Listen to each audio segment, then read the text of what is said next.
ஒரு நடிகனாக இருந்துட்டு அரசியலில் ஏபிசிடியை கூட ஒன்றும் கற்றுக்காம நீ மக்களை வந்து கொண்டுகிட்டு இல்லையானா இது தமிழ்நாட்டு அரசியல் அரங்கில் இதை அனுமதிக்கவே கூடாது. அம்மாவெல்லாம் இப்போ பிரச்சாரத்துக்கு வருவாங்க.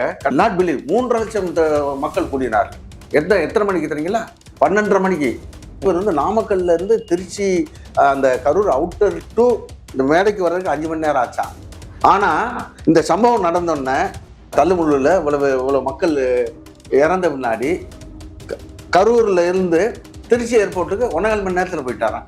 மாவட்டத்திற்கே ஒரு பாயிண்டை வச்சுக்கிட்டு சந்தை பார்த்து போட்டுக்கிட்டு, அது மொட்டு சந்தை பார்த்து போட்டுக்கிட்டு, அதில் நீளமாக ஆட்கள் அடைச்சி வச்சுக்கிட்டு, அதுக்கிடையில் இந்த நபரோட அந்த பஸ்ஸை உள்ளுக்கு விட்டுட்டு அது வர்றப்ப ஆட்கள் ஒதுங்க முடியாமல் இவர் இன்னும் ஒரு கவுன்சிலர் எலெக்ஷனுக்குள்ள நிற்காம நான் தான் முதலமைச்சர் திமுகவுக்கு மாற்ற சொல்றாரு சொல்லிக்கிட்டு இருக்காருல்ல, அதே அருவருப்பா இருக்குங்க.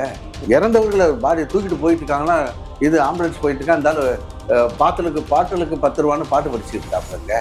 திராவிட முன்னேற்ற கழகம் 30 விழாவை நடத்துது. எவ்வளவு டிசிப்ளின் நடத்துனாங்க? 1 லட்சம் பேர் கூடியிருந்தாங்க. அவ்வளோ குட்டுமலையிலங்க. அதுதாங்க வேற எங்க அண்ணா எங்களுக்கு கற்றுக் கொடுத்த கடமை, கண்ணியம், கட்டுப்பாடு, டியூட்டி, டிக்னிட்டி அண்ட் டிசிப்ளின் எங்களுக்கு கற்றுக் கொடுத்தாரு. 3Dன்னு ஒரு 4 அணி அவரோட இருக்கு. இப்போ எல்லாம் தலைமுறை ஆயிட்டாங்க. அவங்க இதெல்லாம் கற்றுக் கொடுக்குறது உங்களுக்கு. இப்போ எங்க தெரியுங்களா பிரச்சனை ஆரம்பிக்குது? பஸ்ஸில் நாமக்கல்லேருந்து பேசிட்டு வரப்ப ஃப்ரண்ட் சீட்டில் உட்காந்துட்டு வர்றவர் திடீர்னு கரூரோட மிக முக்கியமான பாயிண்ட் வந்தோன்னா பின்னாடி போய் படுத்துக்கிறாரு. வேற என்ன பெரிய அரிஸ்டாட்டிலோட தத்துவங்களை சொல்றாரா? இல்லை மேக்கிவெளியோட இந்த பிரின்ஸ்ல இருந்து எடுத்து பேசுறாரா? எதை பத்தி? இல்லை ஷேக்ஸ்பியரோட ஒத்தலோவில் இருந்து சில பல தத்துவங்களை சொல்றாரா? ஏன்னா போலீஸ் மேல இங்க குற்றம் சொல்றதுக்கு எந்த அருகதையும் இல்லை. ஏன்னா இதை கன்ஃபெஷன் ஸ்டேட்மெண்ட். விஜய் ஏன்னா நேற்றைய பிரச்சாரத்தில் வேலை என்னன்னு, நான் காவல்துறைக்கு மிகுந்த நன்றி தெரிவித்துக் கொள்கிறேன். என்னை வந்து கிட்டத்தட்ட அவுட்டர்ல இருந்து ப்ராப்பரா வழி நடத்தி என்னை கூட்டி வந்து சேர்த்தாங்க, இல்லாட்டி நான் வந்திருக்க முடியாது அப்படின்னு சொல்றாரு. இன்றைக்கு என்ன பழி போட்டு தப்பிப்பதற்காக பொய் சொல்லக்கூடாது. Must learn lessons from our past lessons. மதுரையில போடுறாரு, 100 அடி கொடிக்கம் பண்ணாரு. எத்தனை பேர் மண்டைப்புலேருந்து அன்றைக்கு எத்தனை பேர் செத்துருப்பான்? 500 பேர் செத்துருப்பேன் அன்னைக்கு. தெரிஞ்சுக்கங்க. நான் சரிங்க, அண்ணா திராவிட இயக்கத்தை உருவாக்கின பொழுது காங்கிரஸார் கேட்பார்கள், வெட்ட வெளியில் பேசுகிறீர்களே சட்டமன்றத்துக்கு வந்து பாருங்கள் என்று. வெட்ட வெளியில் பேசினாரன்னா சட்டமன்றத்திற்கு எங்களை அழைத்து வந்தார். இன்று வரை 50-60 ஆண்டு காலம் திராவிட இயக்கம் ஆளுங்கட்சியாக இருக்கிறது. இப்போ 40 பேர் வந்து உயிரிழந்திருக்கு. அப்பாவிகள் வேடிக்கை பார்க்க சென்றவர் உயிரிழந்ததற்காக என்றால் இது உள்ளபடியே மன்னிக்க முடியாத மிகப்பெரிய கொலை குற்றம். இதுவரை தமிழ்நாட்டு அரசியல் இல்லைங்க தினேஷ். பொதுக்கூட்டத்துக்கு போய் மக்கள் இறந்ததா ஒரு செய்தியே கிடையாது. இவர் தொடர்ந்து அரசியல் தொடர்வதே நாட்டுக்கு நல்லதல்ல என்பதுதான் என்னுடைய கருத்து.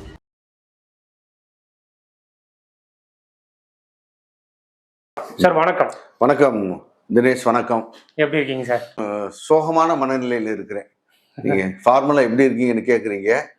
அதுக்கு சோகமான மனநிலையில் இருக்கேன். காரணம் வந்து ஒரு நடிகர் அரசியல் கட்சி தலைவர் என்று தன்னைத்தானே பிரகடனப்படுத்தி கொண்டு தமிழ்நாட்டில் அவர் அரங்கேற்றி வரக்கூடிய கூத்துகள் இன்றைக்கு மிகப்பெரிய மனித கொலையில் போய் முடிந்திருக்கிறது என்பது உள்ளபடியே எனக்கு இரவெல்லாம் தூக்கம் இல்லை. நான் காலையில 4:30 மணிக்கே முழிச்சுக்கிட்டேன். I was altogether disturbed. I could not sleep properly. ஏன்னா இதுவரை தமிழ்நாட்டு அரசியல் இல்லைங்க தினேஷ். பொதுக்கூட்டத்துக்கு போய் மக்கள் இறந்ததா ஒரு செய்தியே கிடையாது. ஆனா இந்த நபர் வந்து தன்னை முன்னிலைப்படுத்திக்க வேணும், தனக்கு தான் மக்கள் செல்வாக்கு, ஏதோ மக்கள் ஆர்ப்பரித்து இவரை ஆதரிக்கிறார்கள் என ஒரு செயற்கையான ஒரு பிம்பத்தை உருவாக்குவதற்காக இவர் ஏற்பாடு செய்த அந்த திட்டத்தின் விளைவாக இன்றைக்கு சற்றப்போ 40 பேர் வந்து உயிரிழந்திருக்கு. அப்பாவிகள் வேடிக்கை பார்க்க சென்றவர் உயிரிழந்திருக்கார்கள் என்றால் இது உள்ளபடியே மன்னிக்க முடியாத மிகப்பெரிய கொலை குற்றம். அதுல பாத்தீங்கன்னா உங்களுக்கு 6 குழந்தைகள், 16 பெண்கள். தயவுசெய்து எண்ணி பார்க்கணும். ஒரு அம்மானா she is 9 months pregnant. கணவன் இறந்துட்டாப்புல. அந்த அம்மா 4-5 பேர் தூக்குறாங்க. நான் பிறக்க போற குழந்தைய முகத்தை கூட பார்க்காம நீ போயிட்டேன்னு அந்த அம்மா கதறக்கூடிய அந்த இளம் பெண் ஓராண்டுக்கு முன்னாடி தான் தினேஷ் கல்யாணம் ஆயிருக்குன்னு நினைக்கிறேன். அது கதறக்கூடிய கதரை பார்த்துட்டு உண்மையிலே மதியம் நான் சாப்பிடல. நீங்க ஃபோன் பண்ணப்போ நான் வீட்டில தான் இருந்தேன். ஆனா எனக்கு பேசக்கூடிய மனநிலை அந்த தெம்பு வராததுனால தான் நான் வந்து உங்களுக்கு நான் வெளியில இருக்கேன் அப்படி இப்படின்னு சொல்லியிருந்தேன். அந்த காட்சி வந்து கொடூரமான ஒரு காட்சி. அந்த பெண் கதர்ல காட்சி. ஒரு 2 வயது குழந்தை என்ன தெரியும், அது வந்து இன்றைக்கு பலியாகி அந்த குழந்தைய போஸ்ட்மார்ட்டம் பண்ணியிருக்காங்கன்னா அந்த பெற்றோர் மனசு என்ன பாடுபட்டுருக்குன்னு நீங்க நினைச்சு பாருங்க. ஒரே வீட்டில் அண்ணன் தம்பி 2 பேர் காலி போன வேடிக்கை பார்க்க போன இடத்துல. எதற்கு இந்த நபர் வந்து சனிக்கிழமை தேர்ந்தெடுக்கிறாரு உங்களுக்கு தெரியுங்களா? சனிக்கிழமை, அதாவது இன்றைக்கு பார்த்தீங்கன்னா பத்திரிகைகளில் பகிரப்பட்ட கருத்துக்களில் முக்கியமானது, தமிழ்நாட்டில் அரசியல் கட்சிகள் வந்து பொதுக்கூட்டம் நடத்துவது என்பது, நாங்கள்லாம் திராவிட இயக்க கட்சிகளாக நாங்கள் அனைத்து இந்த அண்ணா திராவிட முன்னேற்ற கழகமாகட்டும், திராவிட முன்னேற்ற கழகமாகட்டும், நகரத்திற்கு ஒரு பொதுக்கூட்டம் நடத்துவோம். சரிங்களா? ஒன்றியத்துக்கு ஒரு பொதுக்கூட்டம் நடத்துவோம். அம்மா புரட்சித்தலைவர் காலத்திலும் சரி, அம்மா காலத்திலும் சரி, டாக்டர் கலைஞர் காலத்திலும் சரி, இன்றைய முதல்வர் அண்ணன் மாண்புமிகு முதல்வர் அண்ணன் முத்துவேல் கருணாநிதி ஸ்டாலின் காலத்திலும் சரி, தொகுதி வாரியாகத்தான் அவர்கள் பொதுக்கூட்டம் நடத்துகிறார்களே தவிர, இவர் வந்து மாவட்டத்துக்கு ஒரு பாயிண்ட்னு வச்சுக்கிறாங்க. இதை உங்களும் நான் சொல்லல, பத்திரிகையாளர்கள் என்னமோ ஒரு மாவட்டத்துக்கு, எங்க மாவட்டம் எடுத்துக்கிட்டா திண்டுக்கல் மாவட்டத்துல தினேஷ் 7 சட்டமன்ற தொகுதிகள், 7 சட்டமன்ற தொகுதிகளுக்கு ஒரு பாயிண்ட்டுக்கு வச்சா ஒரு தொகுதிக்கு 5000 பேர் வரமாட்டானா? ஒரு தொகுதிக்கு 5000 பேர் 7 35 இல்லைங்களா? ஆனா இது என்னமோ மிகப்பெரிய கூட்டம் மாதிரி ஒரு பிரமைய அந்த நபர் தான் போய் சொல்றாப்புலன்னா, பத்திரிகையாளர்கள் அந்த உண்மையை தெரியாம எழுதுறாங்களே, அது எனக்கு வேடிக்கை. நாங்க சர்வசாதாரணமா லெவல்ல பொதுக்கூட்டத்துக்கு போனாலும் பாருங்க, அண்ணா பிறந்தநாள் பொதுக்கூட்டம், புரட்சியாளர் எம்ஜிஆர் பிறந்தநாள் பொதுக்கூட்டம், இப்படி அம்மாவோட பிறந்தநாள் பொதுக்கூட்டம்னு போனா பள்ளியில நானும் சட்டமன்ற உறுப்பினராக இருந்தவன், சர்வசாதாரணமா 5000 to 7000 பேர் நார்மலா பொதுக்கூட்டத்துக்கு கூடுவாங்க. எங்களுடைய அமைச்சர்களாக இருந்த அண்ணன் திண்டுக்கல் சீனிவாசனோ, அண்ணன் நத்த விஸ்வநாதனோ மாவட்ட இந்த பொதுக்கூட்டத்துக்கு வருகிற பொழுது, தொகுதி கூட்டங்களுக்கு வர்றது சர்வசாதாரண 10,000 பேர் கூடுவாங்க. ஆனா இந்த நபர் ஏதோ ஒரு நடிகர் என்று சொல்லிக்கொண்டு ஒரு மாவட்டத்திற்கே ஒரு பாயிண்ட வச்சுக்கிட்டு, அதுல வந்து 20,000 பேர் வந்துட்டாங்க, 20 அந்த மொட்டு சந்தை பார்த்து போட்டுக்கிட்டு, அது முரட்டு மொட்டு சந்தை பார்த்து போட்டுக்கிட்டு, அதுல நீளமா ஆட்கள் அடைச்சு வச்சுக்கிட்டு, அதுக்கிடையில இந்த நபரோட அந்த பஸ்ஸையும் உள்ளுக்கு விட்டுட்டு, அது வர்றப்ப ஆட்கள் ஒதுங்க முடியாம தள்ளுமுள்ளாகி, நேற்று நடந்தது அதான் நடந்திருக்கு. எனவே வந்து இதை யாரும் ஏமாத்த, அது சனிக்கிழமை எதற்கு இவர் தேர்ந்தெடுக்கிறார்? சனிக்கிழமை தான் கல்லூரிகள் பள்ளிகள் அனைத்து விடுமுறையா இருக்கு. என்ன, கிராமத்துல வந்து சனிக்கிழமை தான் சம்பளம் போடுவாங்க. எனவே சம்பளத்தை வாங்கிட்டு ஒரு வாரம்லாம் உழைச்சவங்க நிம்மதியா போய் வீட்டுல ஏன்னா விரும்பினதை வாங்கி சாப்பிட்டுக்கிட்டு பிள்ளை குட்டியோட மகிழ்ச்சியா இருக்கிற அந்த பொழைப்பும் கெடுத்து, தமிழ்நாட்டில் சரி இந்தியாவிலே ஒரு உலகம் முழுவதும் ஒரு கிரேஸ் உண்டு. There is a craze for actors. சரிங்களா? ஒரு நடிகர் வர்றாருன்னு தெரிஞ்சோன்னா போய் பார்க்கணுங்கிற அவள் இயற்கையாக உண்டு. இப்போ நம்ம ஊர்ல திருவிழான்னா, இப்போ எங்க ஊர்ல தைப்பூச திருவிழான்னா என்ன, எல்லாரும் அன்னைக்கு வந்து பார்த்தீங்கன்னா தேரோட்டத்துக்கு அத்தனை மக்கள் கிளம்பி போயிடுவோம். அதே மாதிரி திண்டுக்கல்ல கோட்டை மாரியம்மன் திருவிழான்னா அது கிட்ட 15 நாள் திருவிழாவுக்கு இங்கே எல்லா மக்களும் ஒன்று கூடுவோம். அது மாதிரி ஒரு திருவிழா வீக்கெண்ட்ல ஒரு திருவிழா மாதிரி நினைச்சு மக்கள் பாவம் இந்த நபரை பார்க்க போனா அவங்கள கொலை பண்ணி ஆளுகளை க்ளோஸ் பண்ணி அனுப்பக்கூடிய ஒரு சூழல் இந்த நபர் உருவாக்கி இருக்காருன்னா, உண்மையிலே இது வந்து வன்மையாக கண்டிக்கத்தக்கதுங்க. இதை எந்த நிலையில ஏற்றுக்கொள்ள முடியாத ஒரு விஷயம். அதாவது ஒரு முதல்ல before becoming a political leader he must ensure that his fans are converted into political cadres. இவர் வந்து ஒரு அரசியல் இயக்கத்தை உருவாக்குவதற்கு முன்னால் அவர் உருவாக்கியதாக அவர் நம்பிக்கொண்டிருக்கக்கூடிய நிலையில் அவருடைய ரசிகர் பட்டாளத்தை என்ன அரசியல்படுத்த வேண்டும், அரசியல்படுத்துவதற்கு நெறிப்படுத்த வேண்டும். இன்னும் அதை செய்யாம கடந்த முறை நீங்க ஒண்ணு பார்த்திருக்கலாம், NDTVயோட சீனியர் ரிப்போர்ட்டர் அவர் தொகுத்துக்கிட்டு இருக்காரு, அவரோட ஒரு பையன் துண்டை போட்டு தலையில் இழுத்துட்டு அப்படி ஒரு குத்தாட்டம் போட்டுக்கிட்டு வர. இது எந்த அரசியல் கட்சியோட இதுலயும் பார்த்துருக்கீங்களா? சார் கூட்டம் எதுக்குங்க, நீ முட்டுச்சந்தில போடுற, நீ வந்து ஒரு மாவட்டத்துக்கு ஒரு இடம் போடுறப்ப அம்மாவெல்லாம் இப்போ பிரச்சாரத்துக்கு வருவாங்க. கடந்த அம்மா உயிரோடு இருந்த பொழுது 2014 நாடாளுமன்ற தேர்தலுக்கு திண்டுக்கலுக்கு வந்தாங்க. இருக்குல்ல அவுட்டர்ல ஒரு காட்டில் போட சொல்லிட்டாங்க. அங்குலாஸ், திண்டுக்கல் அங்குலாஸோட பயன்படுத்தப்படாத ஒரு பேரன் லேண்டு, அந்த இடத்தை பிடிச்சி அன்னைக்கு அருமையான நத்த விஸ்வநாதன் அவர்கள் அமைச்சர் என்ன மிகப்பெரிய புல்டோசர் அடிச்சு அதை வச்சு யூ வில் நாட் பிலீவ் 3.5 லட்சம் மக்கள் கூடினார்கள். எத்தனை மணிக்கு தெரியுங்களா? 12:30 மணிக்கு. 6 சட்டமன்றம் சேர்ந்து ஒரு நாடாளுமன்றம், 6 சட்டமன்றம் சேர்ந்து ஒரு நாடாளுமன்றம், 3.5 லட்சம் பேர் கொளுத்து வெயில் 12:30 மணி 1 மணி அளவுக்கு அம்மா வர்றாங்க. ஆனா நாங்க என்ன பண்ணியிருந்தோம்னா அத்தனை பேருக்கும் பேசிக் அம்யூனிட்டிஸ் சொல்லுவோம்ல, பாத்ரூம் ஃபெசிலிட்டிஸ், வாட்டர் ஃபெசிலிட்டி, தண்ணீர், உணவு, அத்தனை ஏற்பாடுகளும் நாங்கள் செய்து வைத்திருந்த காரணமாக ஹெலிபேட் அங்கே அமைச்சிருவோம்.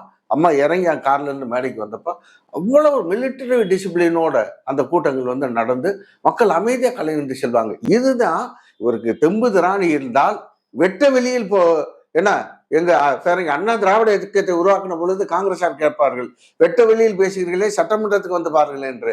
வெட்ட வெளியில் பேசினாரன்னா சட்டமன்றத்திற்கு எங்களை அழைத்து வந்தார். இன்று வரை 50-60 ஆண்டு காலம் திராவிட இயக்கம் ஆளுங்கட்சியாக இருக்கிறது.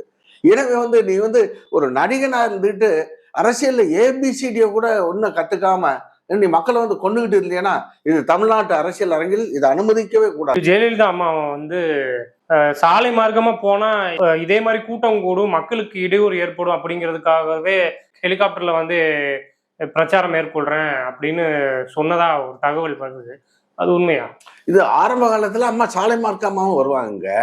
இப்ப நான்லாம் 1991 வேட்பாளராக இருந்தப்ப எங்க மாவட்டத்தில் 7 சட்டமன்ற தொகுதிகளுக்கு சாலை மார்க்கமாகத்தான் வந்தாங்க. அப்போல்லாம் டைமும் கிடையாது, நைட்டு 10 மணிக்குள்ள கூட்டம் முடிக்கணும்லாம் கிடையாது. அது டிஎன் வந்த பிறகுதான் நைட்டு 2 மணிக்கெல்லாம் கூட்டம் நடக்குங்க. ஒரே நாள் 6 சட்டமன்ற தொகுதி 7 சட்டமன்ற தொகுதி அம்மா கவர் பண்ணுவாங்க. அப்படி இருக்கிறப்ப எல்லாம் பார்த்தா சாலை மார்க்கமா தான். ஏன்னா crowd was so disciplined.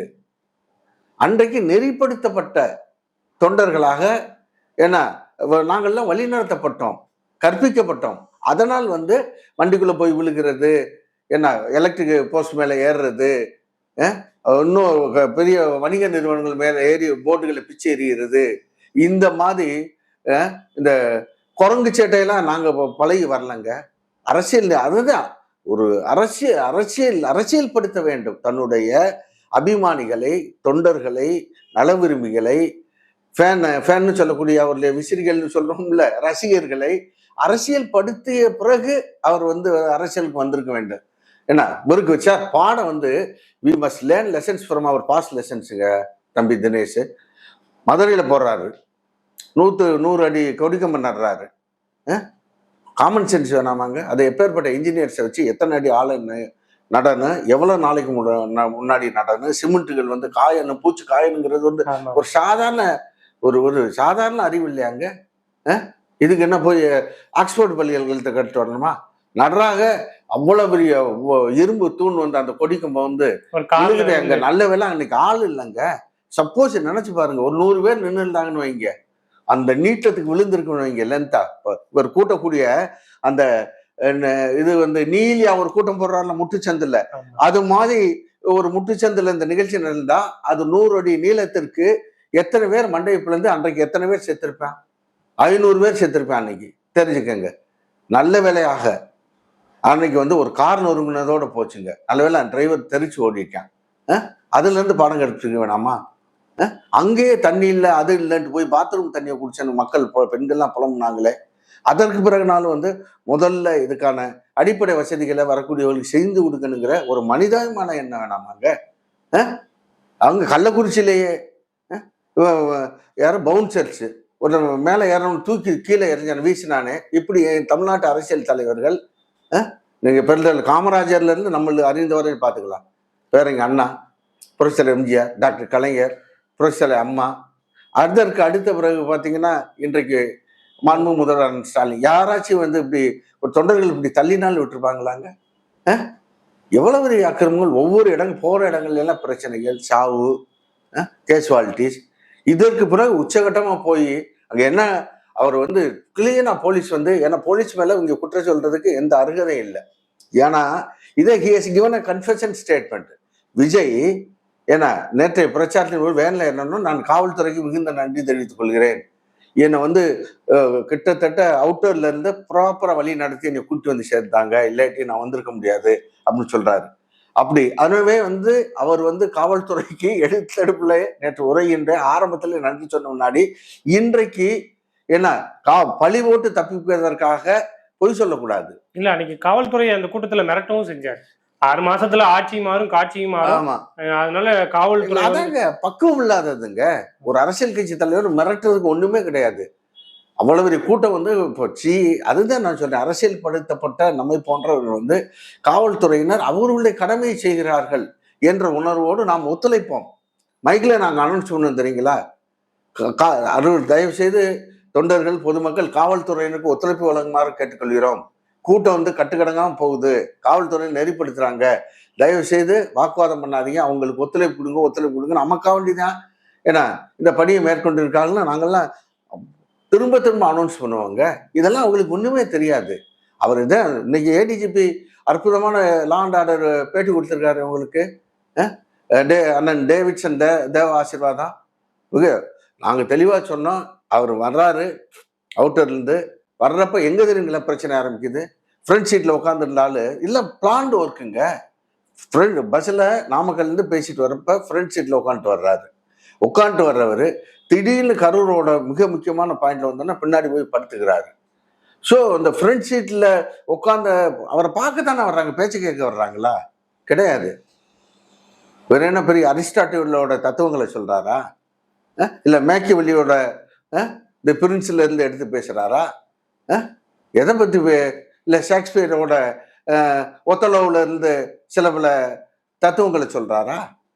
அவரை பார்க்கறதுக்கு வர்றாங்க. இதே அது சனிக்கிழமை ஒரு அந்த எண்ணத்துல வேலை கிராமத்துல ஆளுங்க இருப்பாங்க, பசங்க ஸ்கூல் போகாம இருப்பாங்க, பசங்க பிள்ளைங்க பார்ப்பாங்கன்ட்டு இவர் வந்து எனவே பார்த்த அளவுக்கு மக்கள்லாம் அங்கனே திருப்தியாகி அப்படி அப்படியே பார்த்தாச்சுன்னு கையை காமிச்சிட்டு மகிழ்ச்சியில போயிட்டாங்க. இவர் வந்து ஃப்ரண்ட் சீட்ல இருந்து பின்னாடி போனார்லங்க, அப்பதான் crowd started chasing him, running behind his vehicle. அதற்கு பிறகுதான் அங்கங்க காத்துட்டு அவரை காணாம அப்படின்னு பார்த்தே ஆகணுங்கிற ஒரு வரியில பின்னாடியே ஓடியாடுறாங்க ஒரு கூடவே. அதில் பார்த்தீங்களா நீங்க இந்த கிளிப்பிங்ஸ் பார்த்துருக்கலாம். ரைட் சைட்ல இருந்தாலும் உட்காந்துருக்காப்புல, லெஃப்ட் சைட்ல ஒரு டூ வீலர்காரன் உள்ளுக்க விழுகிறான் பார்த்தீங்களா, லெஃப்ட் சைட்ல கொடூரமா இருக்குங்க வண்டி போகுது. இந்த சைடு ரைட் சைட்ல அப்படியே பல்ட்டி அடிக்கிறான் 10 பேர் ஒரு டூ வீலரோட, கண்டுக்காம போயிட்டே இருக்காப்புலங்க. உங்களுக்கு இதான் ஒரு தலைவனோட அருமையா. முதல்ல கூட வண்டியோட ஒடியாந்தாலே வண்டியை நிறுத்தி என்ன உடனே அங்க இருக்க போலீஸ் ஆஃபீஸர்ஸை கூப்பிட்டு, சார் பின்னாடி ஒடியாடுறாங்க, கொஞ்சம் ரெகுலேட் பண்ணி இது பண்ணுங்க, நான் வெயிட் பண்றேன் சார் அப்படின்னு சொல்லிலங்க பண்ணேன்னா.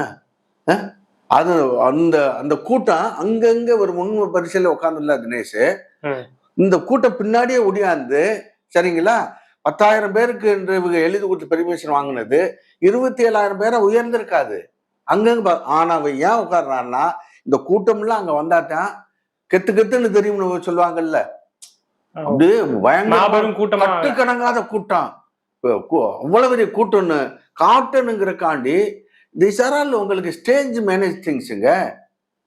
சினிமாவில் இருந்ததுனால இதெல்லாம் பண்ணாத்தான் அங்க இருக்கக்கூடிய ஒரு 4 அணி அவரோட இருக்கு. இப்ப எல்லாம் தலைமுறை ஆயிட்டாங்க, அவங்க இதெல்லாம் கற்றுக் கொடுக்கறது உங்களுக்கு. இந்த பாயிண்டோட வந்துட்டு அவங்க எல்லாம் வந்தாத்தான் பயங்கரமா தெரியும். ஒரு ஆக்சுவலா ஒரிஜினலா நேற்று கரூர் வர்றதாவே பிளான் இல்லைங்க, வேற மாவட்டம் போட்டு இருந்தாரு. வேற நாமக்கல் கரூர் நேற்று லிஸ்ட்ல இல்ல, அது நவம்பர் மாதம் தான் பிளான். நவம்பர் மாதம் 11ஆம் தேதி போட்டு வச்சிருந்தாரு. ஏன் அட்வான்ஸ் பண்றாருன்னா திராவிட முன்னேற்ற கழகம் 30 விழாவை நடத்துது. எவ்வளவு டிசிப்ளினா நடத்துறாங்க, 1,00,000 பேர் கூடியிருந்தாங்க. அவ்வளவு கொட்டுமலையிலங்க.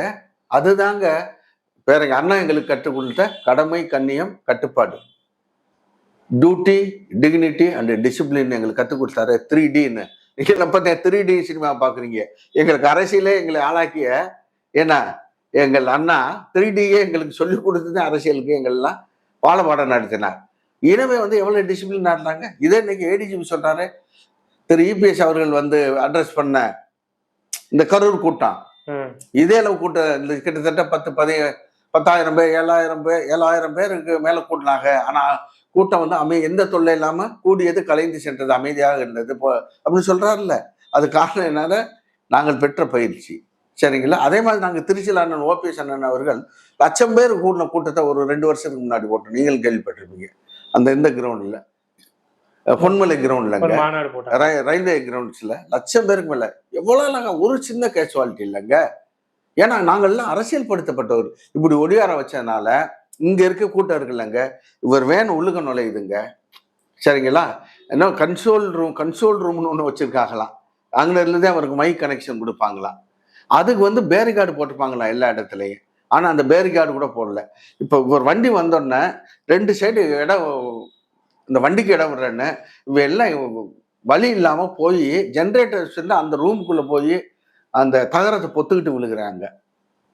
அங்க ஆரம்பிக்குதுங்க சரிங்களா.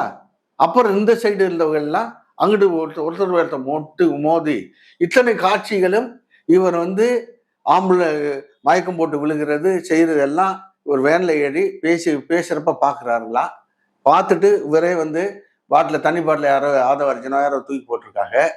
ஏன்னா ஆம்புலன்ஸ் வந்து ஆம்புலன்ஸு இவங்க போலீஸ் தெளிவாக சொல்லுது, நாங்கள் டிவி கிட்டே போட்ட கண்டிஷன்ஸில் ஆம்புலன்ஸ் நீங்கள் நிறுத்தணும் அப்படின்னு சொன்னால் அவங்க 2 ஆம்புலன்ஸ் அவங்க ஆம்புலன்ஸாக நிறுத்திருந்தாங்க. அதில் வந்து மயக்கம் போட்டவங்க இப்படி வந்து ரொம்ப சிக்கலான சூழலில் அவங்கெல்லாம் மீட்கப்பட்டு அந்த ஆம்புலன்ஸை நாங்கள் அனுப்புனா அந்த ஆம்புலன்ஸை அடித்து நொறுக்குறாங்க. நாங்கள் என்னதான் பண்ணுறது? ஏன்னா எந்த வகையிலையும் இவருனாலும் ரெகுலேட் பண்ண இல்லாட்டி தொண்டர்களால எங்களுக்கு ஒத்துழைப்பு பண்ணனா என்னதான் பண்றது? நாங்க 500 போலீஸார் போட்டிருந்தோம். இதை மீறி வந்து உங்களுக்கு ஒரு வேண்டலிசம் நடக்குதுன்னா அதை கட்டுப்படுத்துக்கு என்ன? எனவே இந்த சூழலில் தான் it was a man made டிசாஸ்டருங்க. மனித கட்டுப்பட நாம் மேன்மேட் எரர்னு சொல்லுவாங்க. Man made error or man made disaster. எரர்ங்கிறது ஒரு சாதாரண தவறு, உயிர் போனது ஒரு சாதாரண தவறு இல்லை. டிசாஸ்டர்ங்கிறது பேரழிவுங்க. இவர்கள் செய்த தன்னை முன்னிலைப்படுத்துவதற்காக கூட்டத்தை செயற்கையாக இது வந்து ஒரு பிரமை உருவாக்கி காட்டுவதற்காக ஒரு மாவட்டத்துக்கு ஒரு இடத்துல கூட்டத்தை போட்டுக்கிட்டு என்ன 27,000 பேரை சேர்த்துக்கிட்டு அதற்காக வேண்டி இன்றைக்கு 40 உயிர்கள் பலி, 80 பேர் இன்னும் மருத்துவமனையில் தீவிர சிகிச்சை பிரிவில் இருக்கிறார்கள். தன்னோட கட்சி ரசிகர்கள் தொண்டர்கள் இருவருமே இந்த மாதிரி மரணம் அடைஞ்சு மருத்துவமனையில் இருக்காங்க. ஆனா இவர் வந்து அந்த செய்தியை கேள்விப்பட்டுட்டோம் பத்திரிகையாளர்கள் கிட்ட எந்த பதிலும் சொல்லாம அவர் பாட்டுக்கு அந்த ஸ்பாட்டுக்கு கூட போய் பார்க்காம வீட்டுக்கு கிளம்பி போயிட்டாரு. நீங்க முன்னாள் சட்டமன்ற உறுப்பினராக இருந்திருக்கீங்க. ஒரு ஒரு அரசியல் கட்சி அரசியல் படுத்தப்பட்ட ஒரு தொண்டர்களா இருந்தா அதை எப்படி அணுகியிருப்பாங்க சார்? உங்களுக்கு இப்படி ஒரு சம்பவத்தை கேள்விப்பட்ட உடனே பதறி போய் என்னானாலும் பரவாயில்ல, நம்மளுக்கு என்னானாலும் பரவாயில்ல அப்படிங்கிற ஒரு உணர்வோட, ஏன்னா இவருக்கு வந்து மத்திய அரசோட போலீஸ் பாதுகாப்பு இருக்கு, உங்களுக்கு ஓய்பிரிவு பாதுகாப்பு இருக்கு, மாநில அரசு போலீஸும் இவருக்கு முழு பாதுகாப்பு கொடுத்துருக்கு. சரிங்களா? அந்த அடிப்படையில் அவர் உடனே எவ்வளவு கேஷுவாலிட்டிஸ் எவ்வளவு பேர் இறந்துட்டாங்கிற செய்தி, ஏங்க இது வேடிக்கை என்னன்னா, இறந்தவர்களை பாடி தூக்கிட்டு போயிட்டு இருக்காங்கன்னா, இது ஆம்புலன்ஸ் போயிட்டு இருக்கா, இருந்தாலும் பாட்டலுக்கு 10 ரூபான்னு பாட்டு படிச்சுக்கிட்டு இருக்காப்லங்க, பேசிக்கிட்டு இருக்காப்லங்க. இவ்வளவு சம்பவம் நடந்து என்னங்க இருந்ததெல்லாம்? ஒரு மினிமம் ஒரு இதுனாலும் வேணாமாங்க, ஒரு ஈவு இறக்க வேணாமாங்க? எனவே இவர் என்ன பண்ணிருக்குன்னா, இமீடியட் அங்கே இருந்து அதிகாரி கிட்ட பெர்மிஷன் கேட்டு, சார் நான் உயிரே போனாலும் பரவாயில்ல, நான் அங்கேருந்து நிவாரண பணிகளை பார்க்கணும், என்ன செய்யாது, ஏன்னா என்ன பார்க்க வந்த என்னுடைய ரசிகர்கள் என்னுடைய கட்சி தொண்டர்கள் தான் இதுல வந்து பலியாகி இருக்காங்க, நான் போனேன்னா இது வந்து மனிதாயமான செயலா பார்க்கப்படுமா, என்ன எனவே நான் இங்க இருந்தே ஆவேன், நீங்க எனக்கு பாதுகாப்பு கொடுங்க அப்படின்னு பண்ணிடலாம். நிச்சயமா வந்து அதற்கான ஏற்பாடுகளை காவல்துறை செய்திருக்கும். ஆனால் அதை விடுத்து விட்டு எவன் செத்தா என்ன, நம்ம உயிர் பிழைச்சு போனா போதுங்கிற அடிப்படையில பறந்து போயிறாருன்னா, அத வேடிக்கை என்ன தெரியுங்களா, இவர் வந்து நாமக்கல்ல இருந்து திருச்சி அந்த கரூர் அவுட்டர் டு இந்த மேடைக்கு வர்றதுக்கு 5 மணி நேரம் ஆச்சா. ஆனா இந்த சம்பவம் நடந்தோடனே, இந்த டிசாஸ்டர் நடந்த முன்னாடி, இந்த படுகொலைகள் நடந்த முன்னாடி, ஏன்னா தள்ளுமுள்ளுல இவ்வளவு மக்கள் இறந்த முன்னாடி கரூர்ல இருந்து திருச்சி ஏர்போர்ட்டுக்கு 1.25 மணி நேரத்துல போயிட்டாராம். அது மட்டும் எப்படிங்க பாசிபிள்? திருச்சி கரூர் டவுனுக்குள்ள இருந்து இந்த மேடைக்கு வர்ற இடத்துக்குள்ள 5 மணி நேரம் ஆகுதாங்க. ஆனா இந்த சம்பவம் நடந்துருச்சு சொன்னோன்னா, தலை தப்பியது தம்புரான் புண்ணியம்னு, பொழைச்சா போதுன்னு ரன் பெல்மெல்னு சொல்லுவாங்க, தலைதெறிக்க ஓடினாருன்னு. தலைதெறிக்க 1.25 மணி நேரத்தில் திருச்சி ஏர்போர்ட்ல அப்ப மட்டும் எப்படிங்க வழி கிடைச்சிச்சு இவ்வளவு பெரிய மக்கள் செல்வாக்கு ஒரு தலைவருக்கு? இதெல்லாம் தமிழ்நாட்டு மக்கள் வந்து மிகச்சிறந்த அறிவாளிகள், நம்மளை விட அரசியல் நுணுக்கம். எனவே நீங்க கேட்டீங்க, நீங்கள் ஒரு சட்டமன்ற அங்கே இருந்து நிவாரண பணிகளை ஒரு பார்த்து என்ன அத்தனை பேருக்கு வந்து என்ன இது உண்ணாமல் உறங்காமல் என்ன தன்னால இருந்த அத்தனை ரிசோர்ஸஸையும் மொபிலைஸ் பண்ணி மாநில அரசுக்கு ஒத்துழைப்பு செய்திருக்க வேண்டும், ஒத்துழைப்பு கொடுத்திருக்க வேண்டும். இவரே முதலமைச்சரிடம் பேசியிருக்க வேண்டும். அந்த இடத்தில் இப்படி ஒரு அசம்பாவிதம் ஆகிவிட்டது, எனக்கு மன வருத்தமாக இருக்கு, நான் இப்படி எதிர்பார்க்கவில்லை, எனவே வந்து அந்த தவறுக்கு நான் வந்து வருத்தம் தெரிவிச்சுக்குவேன், நீங்க மாநில அரசு தயவு செய்து எல்லா உதவிகளும் செய்யணும் என்னுடைய தொண்டர்கள்னு. ஆனா முதலமைச்சர் என்ன செய்யறாரு, தகவல் தெரிஞ்ச உடனேயே நேரடியாங்க செக்ரட்டேரியட் போறாருங்க. தகவல் பதவி போய் செக்ரட்டேரியட் போறாரு. போய் அங்க அதிகாரிகளை வர வைத்து உடனே வந்து மீட்டிங் நடத்தி மூத்த அமைச்சர்களை வர வைத்து அண்ணன் கே நேரு, அண்ணன் ஏவாவேலு, அண்ணன் சேகர் பாபு போன்றவர்கள் இருக்கக்கூடிய சென்னையில் அவைலபிளான அமைச்சர்லாம் வர வச்சு உடனே கரூர் தொகுதிய சட்டமன்ற உறுப்பினர் அருமையான செந்தில் பாலாஜிக்கு ஃபோன் பண்ணி இப்படி ஒரு அசம்பாவிதம் நடந்துச்சு, அதை இமீடியட்டா போகணும். செந்தில் பாலாஜி மேல ஈவு இறக்கம்லாம் பழி போட பாக்குறாங்களேங்க. அவர் வீடு இந்த சம்பவம் நடந்த இடத்துல இருந்து 9 கிலோமீட்டருக்கு அப்பாலா இருக்காங்க. ஒரு சட்டமன்ற உறுப்பினர் முதலமைச்சர் ஃபோன் பண்ணா ஸ்பாட்டுக்கு போக மாட்டாராங்க. அவருக்கு ஏற்கனவே ஒரு துடிப்பான ஒரு தலைவர் திராவிட முன்னேற்ற கழகத்தில் எங்க கட்சியிலே வந்து மிக துடிப்புமிக்க இளைஞராக அம்மாவோட நற்பெயர் வாங்கியவர் திரு செந்தில் பாலாஜி செயலாக்கம் போக மாட்டாரா? எப்படி உடனே போனாருன்னு இதெல்லாம் என்ன சின்ன பிள்ளை. முதலமைச்சர் வந்து கலெக்டருக்கு ஃபோன் பண்ணி திரு செந்தில் பாலாஜி, அது மட்டும் இல்ல அங்கே இருக்கக்கூடிய அருகில் இருக்கக்கூடிய பள்ளி கல்வித்துறை அமைச்சர் அன்பு தம்பி நம்முடைய மகேஷ் பொய்யாமொழிக்கு ஃபோன் பண்ணி உடனே ஸ்பாட்டு போகணும்னா அவங்க எல்லாம் வந்து உங்களுக்கு ரிலீஃப் ஆப்ரேஷன்ஸ்ல தன்னை ஈடுபடுத்திக்கிறாங்க. அடுத்து முதலமைச்சர் என்ன பண்றாருன்னா இறந்தவர்களுக்கு 10 லட்சம் ரூபாய் நிவாரணம் அறிவிக்கிறார். யாரும் கேட்காமல் ஓய்வு பெற்ற நீதியரசர், சென்னை உயர்நீதிமன்றத்தில் ஓய்வு பெற்ற நீதியரசர் திருமதி அருணா ஜெகதீசன் தலைமையில் ஒரு நபர் கமிஷனை அமைக்கிறார். இதுலதான் ஒரு கேள்வி இருக்கு. இந்த ஒரே இரவுல இந்த ஒரு நபர் கமிஷன் அமைக்க வேண்டிய அவசரம் என்ன அப்படிங்கிற ஒரு கேள்வியை எதிர்கட்சி தலைவர் எடப்பாடி அவர்கள் எழுப்புறாரு. இல்லங்க, இதை வந்து விஜய் சிக்க வைக்கிறதுக்காக ரொம்ப சீக்கிரமாகவே இந்த விசாரணை கமிஷன் அமைச்சிட்டாங்க அப்படிங்கிறத சொல்றாரு. It is an illogical questionங்க. உங்களுக்கு வந்து ஒருவேளை ஒரு நபர் கமிஷன் அமைக்கலன்னு வைங்களே, ஏன் நாம மாநில அரசு மெத்தனமாக இருக்கிறது, தன்னுடைய கட்டுப்பாட்டில் இருக்க காவல்துறையை வைத்து மூடி மறைக்க பார்க்கறேன்னு அப்படியே பழி போடுவாங்க. இன்றைக்கு Honorable Chief Minister has done a right thing by appointing a one-man commission. உடனடியாக ஒரு மடியில கணம் இல்ல, வழியில பயம் இல்லைங்கிறார். ஒரு எத்தனை அரசியல் கட்சிகள் எத்தனை கூட்டம் நடக்குதுங்க, ஒவ்வொரு ஆளுங்கட்சி அதை ஃபாலோ பண்ணிட்டு இருக்கா. இவர் நினைக்கிற மாதிரி திரு விஜய் தன்னை தானே பெருசா கற்பனை பண்ணிக்கிற மாதிரி ஆளும் திராவிட முன்னேற்ற கழகமோ அல்லது நாங்களோ இன்னும் இருக்கக்கூடிய கம்யூனிஸ்ட் கட்சிகளோ மற்ற கட்சிகளோ அவர் பெருசாவே நாங்க நினைக்கலங்க. அவரை பார்த்து பயப்பட வேண்டிய அவசியமே இல்லைங்க.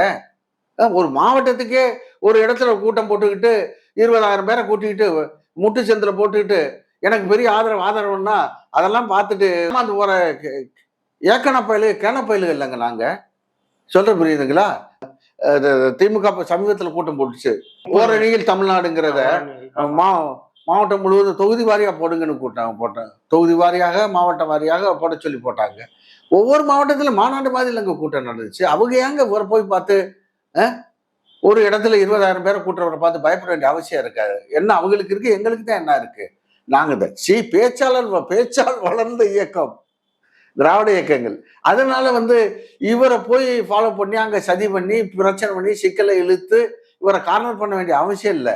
இவர் செயல்பாட்டுல சார் ப்ரிலிமினரி அரேஞ்ச்மெண்ட்ஸே பண்ற இல்லைங்க. ஒரு கூட்டத்துக்கு போறதுக்கு முன்னாடி கூட்ட ஏற்பாடுன்னா அதற்கு என்ன மைக் செட் என்ன, கரண்ட் எங்கேருந்து எடுக்கிறா, தண்ணி வசதி என்ன, மேடை யார் அமைக்கிறா, எத்தனை பேர் மேடையில் உட்காடுறான், தினேஷ் இன்னும் தெரிஞ்சுக்கோங்க, மேடையில் எத்தனை பேர் உட்காடுறான், அந்த மேடை வந்து ஸ்ட்ரென்த்தா அமைக்கப்பட்டிருக்கா, சரிங்களா, இப்படி எத்தனை சேர்ஸ் போடுறோமா, தண்ணி வசதி பண்ணியிருக்கோமா, வரக்கூடிய விஐபி ரெஸ்ட் ரூம் யூஸ் பண்ணா ரெஸ்ட் ரூம் பக்கத்தில் இருக்கா, இல்லை மற்றவங்களுக்கு வந்து பெண்களுக்கு ஒரு இது இருக்கா, பிரைவேசி இருக்கா, இத்தனை சாதாரண நாங்கள் ஒன்றிய நகரத்தில் போடுற கூட்டத்தில் இத்தனை பார்ப்போங்க.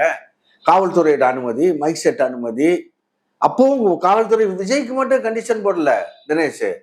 சாதாரண நாங்க கிராம கூட்டம் போட்டாலும் காவல்துறை கண்டிஷன் போடும், எழுதி வாங்கிட்டு தான் பெர்மிஷன் கொடுக்க. மைக் எத்தனை மணிக்கு கட்டணும், எத்தனை மணிக்கு அவுக்கணும், எதை பேசணும் எதை பேசக்கூடாது, லோக்கல் ஏதோ ஒரு சென்சிட்டிவ் இஷ்யூ ஓடுதுன்னு வைங்க, இதை எதுவும் பேசி வம்பில் தராதிங்க சார், பேசக்கூடாதுன்னு எழுதி கொடுங்க, இவ்வளவு கேட்பாங்க.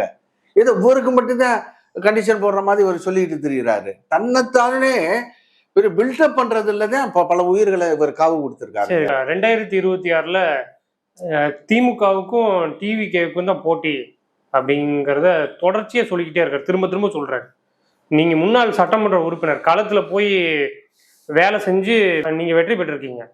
உண்மையிலே அவர் சொல்ற மாதிரியே 2026ல டிவிகேவுக்கும் டிஎம்கேவுக்கும் தான் போட்டியா? ஏடிஎம்கே அந்த லிஸ்ட்ல இல்லையா? சார், கள நிலவரம் அந்த மாதிரி இல்லைங்க.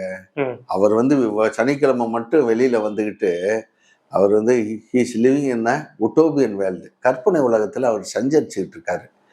ஒரு அரசியல் இயக்கம்னா அவருடைய ரசிகர்களை தாண்டி வெகுஜனங்கள் சொல்றோம்ல, பாமர மக்கள்கிட்ட பேசுவர்களாகணுங்க.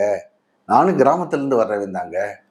டீ கடையிலையும் சரி, மற்ற பொது சந்தையிலையும் சரி, மார்க்கெட் பிளேஸ்லையும் சரி, இன்னும் ஆண்கள் வந்து அடிக்கடி போகக்கூடிய சலூன்னு சொல்கிறோம்ல, அந்த மாதிரி இடங்கள்லையும் சரி, இந்த இதை பற்றியே பேசுவோம்ல, பாமரன் பேசணுங்க.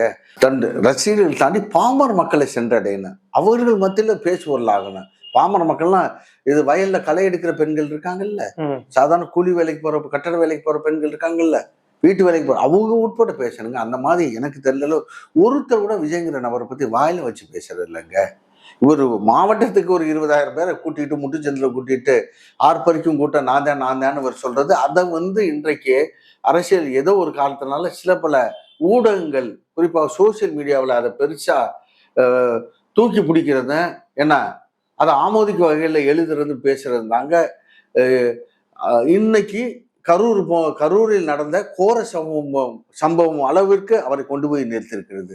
எனவே களம் என்பது எங்கள் இயக்கத்தை பொறுத்தவரை அனைத்து இந்திய அண்ணா திராவிட முன்னேற்ற கழகம் மட்டும் ஒன்றுபட்டால், பிரிந்து கிடக்கக்கூடிய சக்தியெல்லாம் ஒன்றுபட்டால் நிச்சயமாக திராவிட முன்னேற்ற கழகத்திற்கு அதிமுகவுக்கு தான் போட்டி நெக் டு நெக்னு சொல்லுவோம்ல, அந்த அளவுக்கு கடும் போட்டியாக இருக்கும். ஏன்னா இப்பொழுது பிரிந்த நிலையிலும் கூட சரிங்களா, இவர் இன்னும் ஒரு கவுன்சிலர் எலெக்ஷனுக்குள்ள நிக்காம நான் தான் முதலமைச்சர் திமுகவுக்கு மாற்ற சொல்றாரு சொல்லிக்கிட்டு இருக்காருல்ல, அதே அருவருப்பா இருக்குங்க. In fact it is disgusting to the people of Tamil Nadu. சொல்ற புரியுதுங்களா? அருவருப்பா இருக்கு. எனவே வந்து இன்றைக்கு இருக்கக்கூடிய சூழலில் எப்படி பார்த்தாலும் போட்டி என்பது திராவிட இயக்கங்களுக்குள் தான் இருக்குமே தவிர, அதுக்கு பிறகு ஏற்கனவே நீங்க கள நிலவரம் நிலவரத்தை நான் உங்ககிட்ட சொன்னேன். இஸ் எ நான் பிளேயர் சொல்ற புரியுதுங்களா, as far as the political contest is concerned. நேற்றைய சம்பவத்திற்கு பிறகு இவர் ஒரு அரசியல் எதிர்காலத்தை பற்றி இன்னும் என்ன தான் அரசியல் தொடர வேண்டுமா, இந்த இயக்கத்தை நடத்த வேண்டுமா, ஏன்னா இப்படி வந்து இது போன்ற தொண்டர்களை வைத்துக்கொண்டு இல்லாட்டி தன்னுடைய மனநிலையை இந்த போக்கில் இருக்கிற ஒரு சூழலில் என்ன தொடர்ந்து ஒரு இயக்கத்தை நடத்த முடியுமா என்று செல்ஃப் இன்ட்ராஸ்பெக்ஷன், சுய பரிசோதனை செய்து கொண்டு அவர் ஒரு முடிவு எடுக்க வேண்டும். அதுதான் தமிழ்நாடுடைய அரசியல் எதிர்காலத்துக்கு நல்லது. இவர் தொடர்ந்து அரசியல் தொடர்வதே நாட்டுக்கு நல்லதல்ல என்பதுதான் என்னுடைய கருத்து. சரி சார், ரொம்ப நன்றி சார். மிக்க நன்றி.